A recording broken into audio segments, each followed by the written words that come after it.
हाँ जी बच्चा पार्टी, शुरू करें। All set.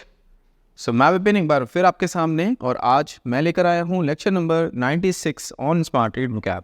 एज ऑलवेज आज के इस लेक्चर में मैं डिस्कस करने वाला हूँ स्मार्ट रीड नंबर 96 में जो पैसेज हमने आपके लिए पिक किया है इंग्लिश लैंग्वेज का, उसके difficult complex important words, phrases, idioms या फिर फ्रेजल वर्ब्स को।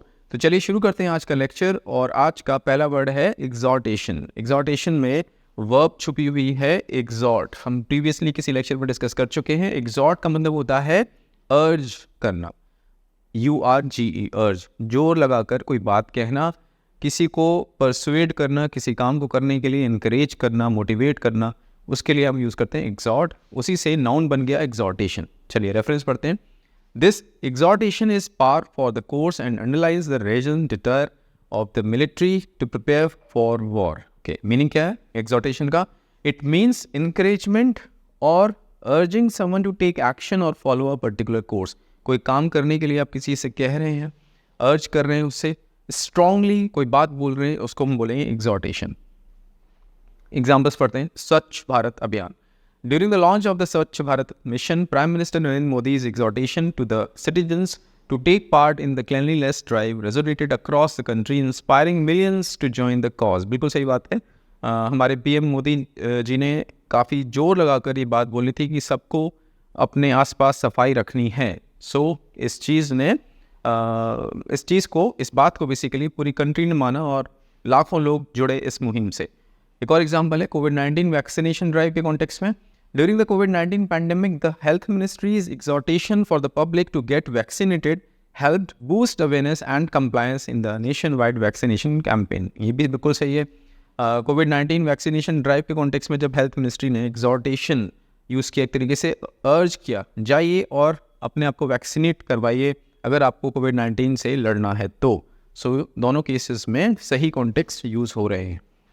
4 और सेंटेंसेस हैं, देखते हैं कौन सा सही है कौन सा गलत। The senator's exhortation against corruption helped garner public support for new laws. Senator ने एग्जॉर्ट किया, लोगों को अर्ज किया, स्ट्रांगली बोला कि करप्शन से हमें लड़ना है, और इस बात ने बेसिकली गैदर किया पब्लिक सपोर्ट नए लॉज की तरफ। बिल्कुल सही है sentence. The principal's exhortation to follow ethical standards inspired the students. Principal ने जोर लगाकर ये बात बोली कि हमें अपने स्कूल में एथिकल स्टैंडर्ड्स को फॉलो करना चाहिए, और इस बात ने सारे स्टूडेंट्स को इंस्पायर किया। बिल्कुल सही है। The environmentalist's exhortation to reduce plastic waste resonated with the audience. यानी कि जो एनवायरमेंटलिस्ट हैं उन्होंने जोर लगाकर ये बात बोली कि हमें अपना प्लास्टिक वेस्ट रिड्यूस करना है, और ये बात सारे ऑडियंस ने मानी, एक तरीके से एक्सेप्ट की, अप्रूव की। The director's exhortation of the film's technical details impressed the critics at the premiere। doesn't make any sense। तो हमारा 4th सेंटेंस हम एलिमिनेट कर सकते हैं, कोई भी रिलेशन एग्जॉर्टेशन से यहाँ पे नहीं देखने को मिल रहा है। चलिए, आई होप आपको समझ में आ गया वो वर्ड। इनकरेजमेंट, परसुएशन, अपील, ये तीनों एक जैसे मीनिंग में।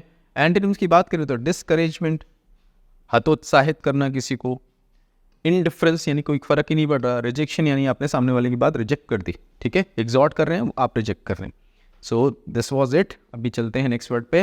नेक्स्ट फ्रेज है रेजन डिटेर। अब ये फ्रेंच लैंग्वेज का फ्रेज है, स्टिल पैसेज में आया तो हमें समझना पड़ेगा इसको।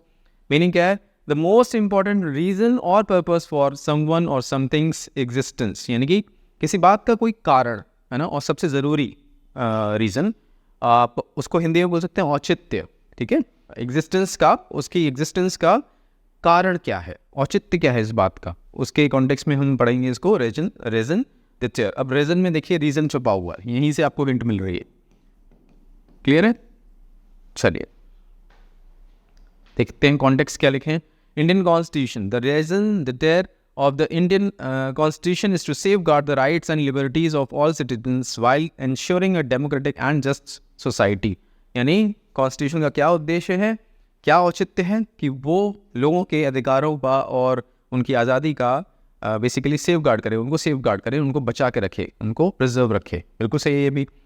ग्रीन रेवोल्यूशन के कॉन्टेक्स्ट में देखिए क्या लिखा है। Initiated in the 1960s, the green revolutions reason deter was to transform India's agriculture sector to ensure food security। यानी क्या औचित्य था ग्रीन रेवोल्यूशन का, क्या रीज़न था उसको एक तरीके से इनिशिएट करने का? ये रीज़न था कि ट्रांसफॉर्म करना था एग्रीकल्चर सेक्टर को, फूड सिक्योरिटी को इंश्योर करने के लिए। सो ये भी बिल्कुल सही कॉन्टेक्स्ट है। आई होप आपको समझ में आया हो ये फ्रेज़। 4 सेंटेंसेस हैं और देखते हैं इसको डेप्थ में। The organisation's raison d'etre is to provide education to underprivileged children. अब कोई ऑर्गेनाइजेशन है, उसका औचित्य क्या है, क्यों है वो, क्यों एग्जिस्ट करती है ऑर्गेनाइजेशन? वो इसलिए एग्जिस्ट करती है क्योंकि उसको गरीब और जो अनप्रिविलेज बच्चे हैं उनको खाना पहुंचाना है। बिल्कुल सही है। His reason d'etre as an artist is to challenge societal norms and inspire change। अब कोई आर्टिस्ट हैं, उनके जीवन में बेसिकली क्या उद्देश्य है, एक तरीके से वो अपनी एग्जिस्टेंस में क्या रीज़न देखते हैं? वो ये रीज़न देखते हैं कि उनको सोसाइटल नॉर्म्स में को चैलेंज करना है, जो एग्जिस्टिंग नॉर्म्स हैं उसको चैलेंज करना है और चेंज को इंस्पायर करना है। ये भी सही है। The accountant fix the company's raison d'etre doesn't make any sense, है ना, कोई सेंस नहीं बन रहा है सेंटेंस का। The company's raison d'etre lies in maximising profits at all cost disregarding social impact. अब कोई और कंपनी है, यहाँ पे जो कंपनी थी, यहाँ जो ऑर्गेनाइजेशन थी उसका एक अलग है बेसिकली मोटिव, और यहाँ जो ऑर्गेनाइजेशन है उसका सिर्फ एक ही रीज़न है एग्जिस्टेंस का कि भाई हमें अपने प्रॉफिट्स बनाने हैं, चाहे सोशल इम्पैक्ट हम जो बेसिकली सोशल इम्पैक्ट का हम पर कोई असर ही नहीं है, यानी कि हम सोच ही नहीं रहे कि सोशली हम कैसे इम्पैक्ट डाल रहे हैं, कोई फ़र्क नहीं पड़ता। हमें किससे मतलब है? हमें प्रॉफिट से मतलब है, चाहे कॉस्ट कोई भी बेयर करनी पड़े। ठीक है। सो ये थे कॉन्टेक्स्ट रीजन डिटेयर के, एंड आई होप आपको समझ में आ गया हो ये फ्रेज। पर्पस, एसेंस, जोड़ बोलते हैं एसेंस, प्रिंसिपल, सिद्धांत, किन सिद्धांतों पे आप जीवन बिता रहे हैं। एंड एंटोनिम्स की बात करें तो मीनिंगलेसनेस, यानी कि जो भी है, जो भी आप बेसिकली आपका मोटिव है या जो आपका पर्पस है वो कैसा है? मीनिंगलेसनेस, कोई मीनिंग ही नहीं है। इररेलेवेंस, बिल्कुल कोई रेलेवेंस नहीं है। इनसिग्निफिकेंस, अगेन कोई महत्व ही नहीं है, इनसिग्निफिकेंस। सो ये तीनों एंटोनिम्स के तौर पे कंसिडर किए जा सकते हैं। Next word is valedictory, adjective है वैलिडिक्टरी। रेफरेंस क्या है? It is notable that the 2023 CCC was held in Bhopal, where the valedictory session was held in an international convention center and not at a military venue। Venue कोई जगह जहाँ पे कोई event conduct होती है। सो वैलेडिक्टरी का क्या मीनिंग है? इसका मीनिंग है सर्विंग एज अ फेयरवेल, यानी कि जो फेयरवेल सेरेमनीज होती हैं उसके कॉन्टेक्स्ट में हम इसको यूज़ करेंगे, और बेसिकली कंक्लूडिंग यानी एंड का, है ना, जब कोई चीज़ खत्म हो रही हो उसके कॉन्टेक्स्ट में हम यूज़ कर सकते हैं इसको वैलेडिक्टरी। अब देखिए बिल्कुल लिटरल कॉन्टेक्स्ट में वैलेडिक्टरी सेरेमनी, ये कोई कॉन्वोकेशन सेरेमनी है जहाँ पे बच्चों को डिग्रीज मिल रही हैं, वो पास आउट हो रहे हैं। सो ये एग्जाम्पल है किसका? वैलेडिक्टरी का। 4 और सेंटेंसेस देखते हैं कौन सा सही है कौन सा गलत है। CEO gave a valedictory speech on his last day thanking the employees for their hard work। कोई CEO है, वो छोड़कर जा रहे हैं कंपनी को, तो जो उनकी स्पीच है वो कौन सी स्पीच है? वैलेडिक्टरी स्पीच, यानी कि जो उनकी अंतिम स्पीच है उनमें उन्होंने थैंक किया उनके एम्प्लॉयज़ को उनके हार्डवर्क के लिए। Her valedictory address at the graduation ceremony moved many students to tears. Again किसी टीचर के कॉन्टेक्स्ट में बात हो रही है, उन्होंने अपना जो अंतिम भाषण था एड्रेस किया, बेसिकली नाउन के तौर पे यूज़ हो रहे हैं यहाँ पे address. Her valedictory address at the graduation ceremony moved many students to tears, इन बहुत सारे बच्चे रोने लगे, इमोशनल हो गए जो स्पीच उन्होंने दी। The senator's valedictory remarks signaled the end of his long and distinguished career in politics। कोई सीनेटर है और जो उन्होंने रिमार्क्स दिए जाते समय, उन्होंने उन रिमार्क्स ने बेसिकली सिग्नल किया एक बहुत शानदार जो उनका करियर रहा उसके एंड का, यानी कि अब वो जा रहे हैं छोड़ के पॉलिटिक्स को और साधारण जीवन बिताने जा रहे हैं। सो ये भी बिल्कुल सही है। The team's valedictory performance in the semi-finals boosted their chances of winning the championship। Doesn't make any sense। Actually absurd है, सेंस तो बना रहा है बट absurd इसलिए है कि अगर valedictory परफॉर्मेंस है तो अंतिम परफॉर्मेंस होगी, तो फिर वो फाइनल मैच कैसे जीतेंगे, है ना, चैंपियनशिप कैसे जीतेंगे। सो इसीलिए कॉन्टेक्चुअली इनकरेक्ट है ये। चलिए डिस्कस करते हैं सिनोनिम्स। फेयरवेल, पार्टिंग, जाने वाला, कंक्लूडिंग, अंत का। एंटोनिम्स की बात करते हो इनॉग्रेट, शुरुआत का, इनॉग्रेट करना यानी कि किसी चीज़ का उद्घाटन करना, शुरुआत कर रहे हैं। इंट्रोडक्टरी, शुरुआती, तो ये हमारे एंटोनिम्स के तौर पे कंसीडर किए जाएंगे। Next word is indigenise indigenisation, है ना। इंडिजिनस क्या होता है? स्वदेशी, अपने देश का, और उसी से ये वर्ड बन गया इंडिजनाइजेशन, यानी कि स्वदेशीकरण। हाँ, यही होगा इसका मीनिंग। हिंदी में रेफरेंस पढ़ते हैं। Concurrently PM Modi has highlighted the indigenisation imperative under the Atmanirbharta banner. Okay, meaning क्या है इंडिजनाइजेशन का? The action of bringing something under the control, dominance और influence of the people native to an area, यानी एक word में बोले तो स्वदेशीकरण। स्वदेशी यानी अपना देश का, अपने देश का।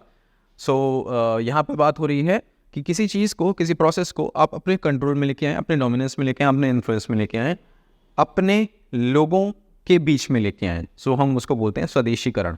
एग्जाम्पल के तौर पे make in India, yes, perfect example है। मोदी जी का जो बेसिकली मेक इन इंडिया को लाने का पर्पस था वो ये था कि पहले हम हर चीज़ बाहर से इंपोर्ट कर रहे थे। मैन्युफैक्चरिंग की बात करें तो मोदी जी ने बोला नहीं, बाहर से मत करिए, अपने ही देश में बनाते हैं, ठीक है, मेक इन इंडिया। अब आपको मैं पूरे मौके दूंगा, पूरे इंफ्रास्ट्रक्चर दूंगा, सहूलियत दूंगा, आप जो भी आपको ज़रूरत है वो अपने देश में ही बनाइए। सो मेक इन इंडिया करिए, है ना, इंडिजनाइजेशन, ठीक है। The restaurants indigenisation of customer complaints doesn't make any sense, यहीं पे गलत हो गया। The indigenization of the automobile industry has led to the production of cars designed for local conditions. बिल्कुल सही है। ऑटोमोबाइल इंडस्ट्री के कॉन्टेक्स्ट में इंडिजनाइजेशन की बात हो रही है, और बात हो रही है कि भाई लोकल कंडीशंस के हिसाब से कार डिज़ाइन होनी चाहिए। The indigenisation of technology had the country reduce it's reliance on foreign suppliers. अगर स्वदेशीकरण होगा टेक्नोलॉजी में, तो बाहर के देशों की तरफ जो हम सप्लायर्स के ऊपर हमारी निर्भरता है वो कम हो जाएगी। बिल्कुल सही है, उसे कम हो गई, ये बात हो रही है सेंटेंस में। Through indigenization the university adopted local teaching methods to suit the cultural context of the students. स्वदेशीकरण से जो यूनिवर्सिटीज़ हैं उन्होंने अडॉप्ट किया कि लोकल टीचिंग मैथड्स क्या हैं जो कि सूट करते हैं हमारे कल्चरल कॉन्टेक्स्ट में बच्चों को पढ़ाते समय, ठीक है, ये भी बिल्कुल सही है। सो आई होप आपको वर्ड का मीनिंग एंड कॉन्टेक्स्ट समझ में आ गया हो। लोकलाइजेशन, नेशनलाइजेशन, डोमेस्टिसिटी, डोमेस्टिक यानी अपना, खुद का, देश का, डोमेस्टिक, एंड एंटोनिम्स की बात करें तो ग्लोबलाइजेशन एंड आउटसोर्सिंग यानी बाहर से कोई काम करवाना। एक होता है खुद से और एक होता है बाहर से। सो आउटसोर्सिंग यानी कि बाहर से काम करवाना। Next word is gestation. क्या रेफरेंस है? However their gestation period is long, progress is often uneven and the results will not be apparent in the near future. Apparent यानी कि स्पष्ट, हम प्रीवियसली किसी लेक्चर में डिस्कस कर चुके हैं। जेस्टेशन का क्या मीनिंग है? The development of something over a period of time. Physical context में जेस्टेशन का मतलब होता है गर्भ में जब बच्चा आता है किसी लेडी के, और उसका जन्म जब तक होता है, उस पूरे प्रोसेस को हम जेस्टेशन पीरियड बोलते हैं, एडजेक्टिव है। यहाँ पे इसका क्या मतलब है पैसेज के कॉन्टेक्स्ट में? The development of something over a period of time, यानी एक लंबे समय में किसी चीज़ का डेवलपमेंट, ठीक है, gestation period. Example, construction of the Delhi Metro. The Delhi Metro project, which started operations in 2002, had a lengthy gestation period with planning and feasibility studies beginning in the early 1990s, involving meticulous development before it could be realized. यानी कि अब देखें कि जो planning और studies होनी थी वो शुरू हो गई 1990s में, फाइनली जब ऑपरेशन स्टार्ट हुआ 2002 में, अब हम देखते हैं कि हर जगह हमें दिल्ली में, एनसीआर में या और भी सिटीज़ में मेट्रो देखने को मिलती है। So over a period of time जो डेवलपमेंट है उसको हम जेस्टेशन बोलेंगे। Digital India initiative, the gestation period of the digital India initiative involved years of infrastructure development, policy formulation and technological advancements before it was formally launched in 2015. 2015 में जब ये digital India initiative launch हुआ, बात हो रही है कि भाई जो जेस्टेशन पीरियड है वो काफ़ी लंबा था। उसमें इंफ्रास्ट्रक्चर की बात हो, पॉलिसी फॉर्मुलेशन की बात हो, टेक्नोलॉजिकल एडवांसमेंट्स की बात हो, तो इस समय काफ़ी समय लगा, और फाइनली अब हम देख पाते हैं अपने कॉन्टेक्स्ट में डिजिटल इंडिया इनिशिएटिव को रियलिटी बनते हुए। और एग्जांपल्स हैं, पढ़ते हैं। The gestation period of the novel involve extensive research and multiple drafts before publication. कोई नॉवेल है, उपन्यास, वो पब्लिश हो रहा है, उससे पहले जो जेस्टेशन पीरियड है उसमें काफ़ी रिसर्च लगा, मल्टीपल ड्राफ्ट्स उसके फॉर्म हुए, और तब जाके वो रियलिटी बना, है ना, नॉवेल पब्लिश हुआ। The policy had a lengthy gestation period before it was finally implemented by the government. कोई पॉलिसी फॉर्मुलेट हो रही थी, उस पर भी काफ़ी लंबा समय लगा, उस पर बातचीत हुई, दैन डिस्कशंस हुए, दैन फाइनली कहीं आगे जाके वो इम्प्लीमेंट हुई। The singer's brilliant performance resulted in an emphatic gestation from the crowd. Doesn't make any sense. Absurd. Absolutely absurd. The gestation of the film project involved years of planning, script revision and casting decisions. अगर कोई film की planning हो रही है तो उसका जो gestation है, अब देखें यहाँ पे, involved years of planning, script revisions and casting decisions. यानी काफ़ी लंबा समय, काफ़ी efforts और मल्टीपल उसमें अलग अलग हम देखें टास्क होते हैं, वो मिला के आप बोलेंगे एक जो डेवलपमेंट है वो पीरियड जो लगा उसको हम जेस्टेशन पीरियड बोल सकते हैं। सिनोनिम्स की बात करें तो development, growth, formation, and antonyms की बात करें तो डिक्लाइन नीचे की तरफ जाना, एक्सटिंक्शन गायब हो जाना, एंड डिटेरियोरेशन क्षय होना यानी कि वैल्यू में कम होना और गुणों में कम होना, उसको हम बोलते हैं डिटेरियोरेशन यानी कि क्षय होना, धीरे धीरे ख़त्म होना। ठीक है, चलिए बच्चा पार्टी, दैट्स इट। अब आपको क्या करना है, यू नो वेरी वेल, हर एक वर्ड पे आपको बनाना है आपका खुद का एक सेंटेंस उसके सही कॉन्टेक्स्ट में, और ये जो सेंटेंसेस का आपका ग्रुप बने इसको एक सिंगल कमेंट के तौर पे ड्रॉप कर देना है इसी वीडियो लेक्चर के कमेंट्स सेक्शन में। मैं हमेशा बोलता हूँ अगर आप ऐसा करते हैं तो सबसे ज़्यादा आप लर्न करते हैं। दूसरा काम आपको क्या करना है, मैं अवेलेबल हूँ टेलीग्राम पे।